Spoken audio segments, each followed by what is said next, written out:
اب نبی صلی اللہ علیہ وسلم نے حدیث پاک میں فرمایا، ابن ماجہ والیوم نمبر 4، جس کے پاس قربانی کی استطاعت ہے اور وہ قربانی نہ دے، وہ ہمارے نمازوں کی جگہ پر آنا بند کر دے. بولے اللہ اکبر. استطاعت ہے قربانی کی، نہیں دیا، آنے کی ضرورت نہیں ہے. بولے اب ہمارے پاس بہت بڑا گناہ ہے. کتنا بڑا گناہ وہ اللہ کو معلوم. تو سب ایک بحث ہے، بھائی واجب ہے قربانی دینا یا سنت ہے خالی؟ سنت بھی ہے تو بڑی اہمیت کا ہے، واجب یعنی فرض کے قریب چلے گیا.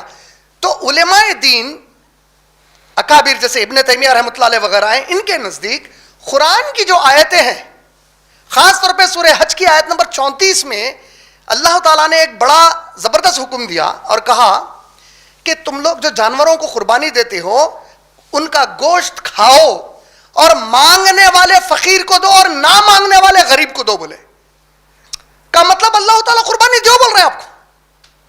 سمجھ رہے ہیں؟ نبی صلی اللہ علیہ وسلم کی پوری سیرت قربانی دیے، صحابہ قربانی دیے، ہمارے ائمہ اکرام قربانی دیے، جتنے نیک و صالحین ہیں قربانی دیے، ابھارے قربانی دینے پہ.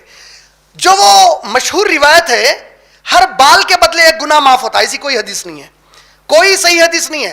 بہت بڑا اجر ہے، اس میں کوئی دو رائے نہیں ہے.